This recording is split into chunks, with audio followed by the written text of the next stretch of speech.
Hello, everyone. I am Jonathan Little. I'm here with episode 207 of Weekly Poker Hand, and we have a pretty interesting spot for today. This comes from a 5-10 game at Stone's Gambling Hall, and here we have Arkady raising to $70 under the gun +1 over a straddle, folds around to Harlan in the big blind, who likes to call with ace-queen. Both these players are playing $3,600 deep. And then Ellie in the straddle wakes up with ace-king of hearts. That is exactly what you want. And now he 3-bets to 170. All right. I think this is way too small. When you are 3-betting from out of position, especially against a relatively strong range from early position, you're typically going to want to make it bigger, usually about the size of the pot. The way you figure out the size of the pot is you count the last bet, which was 70, multiply it by 3, so 70 times 3 is 210, then add in any additional money that's in the pot. So for simplicity, there was one caller, right? So it's 210 plus 70, that's $280. There's a little bit of extra money in there, I understand. Let's call it 280. All right, so at least we want to make it 280. And then, because we are out of position, I'm falling over. Then because we are out of position, we usually want to make it a little bit more, like 300.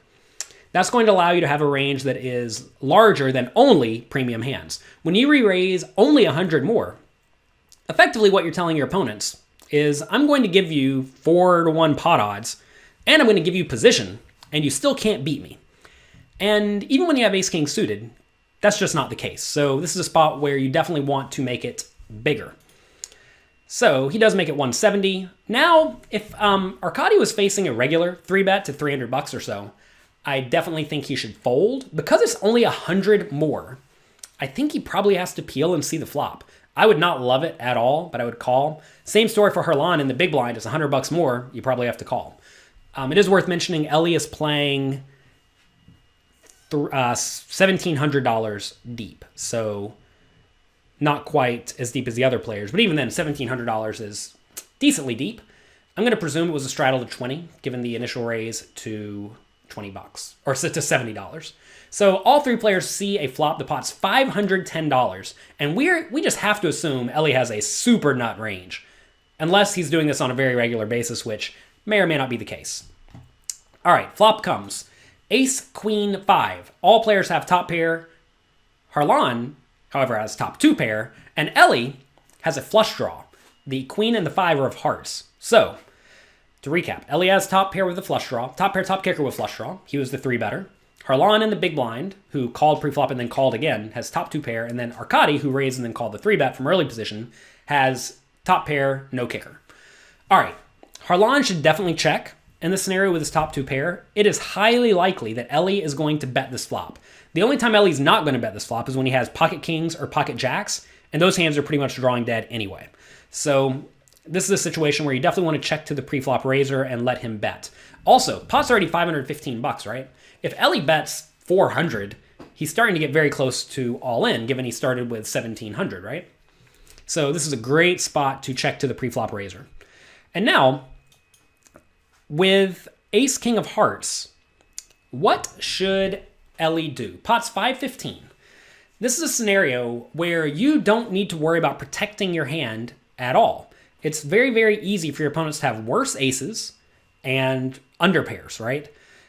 Also, normally you'd be worried about the draws if you had ace king with no hearts, but here you have the 2 hearts in your hand, right? You have the nut flush draw as well. So this is a spot where you want to bet small.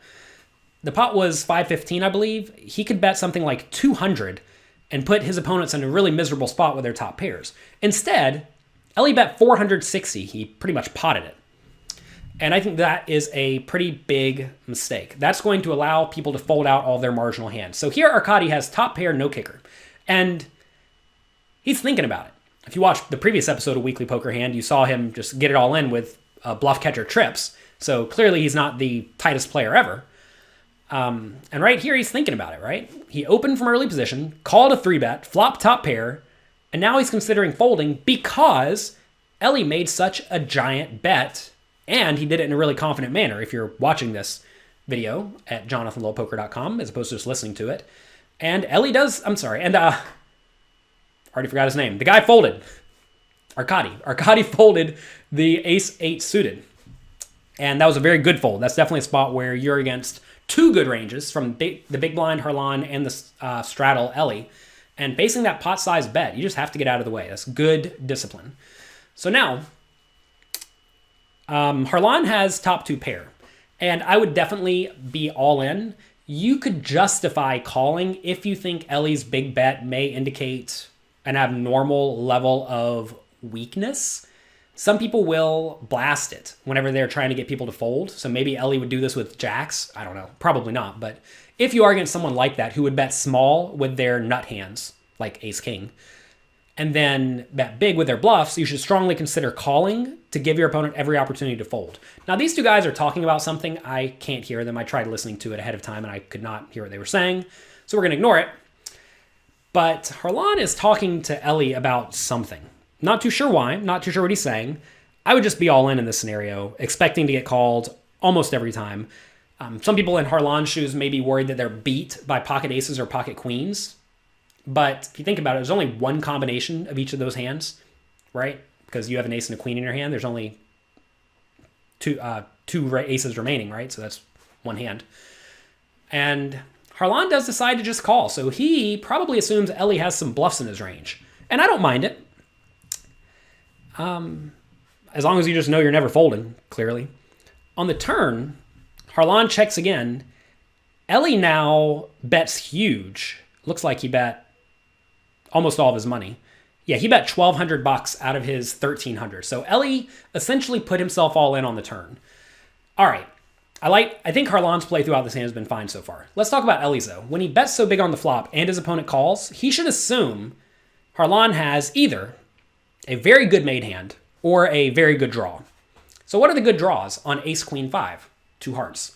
Well, king, something of hearts, usually king, jack, or king 10, but he can't have those because Ellie has the king of hearts in his hand. He could also have the ace high flush draw, but again, can't have that because Ellie has the ace of hearts in his hand. And maybe he could have jack 10 of hearts. So there's like one combination of that. So there's one combination of flush draws that make any logical sense whatsoever.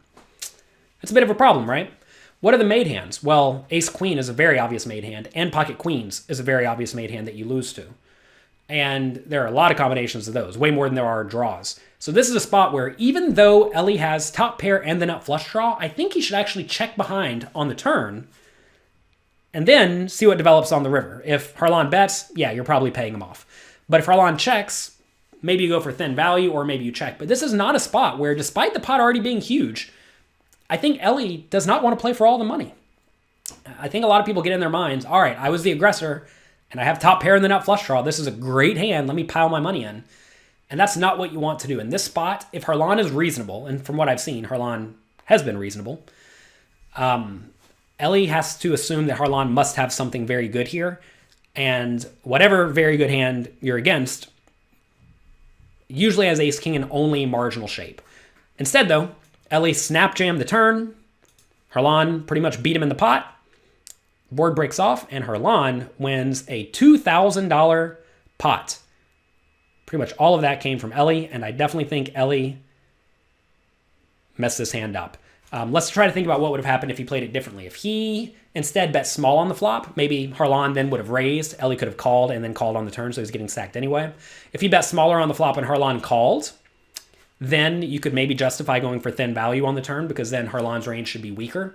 Although if you bet smaller on the flop, Arkady maybe would have stuck around with his top pair bad kicker, and then they still have ended up playing a big pot. Anyway, what this amounts to is these players were probably going to play for all the money no matter how this played out. That said, I think the way that Ellie played it forced Harlan to have the strongest range possible.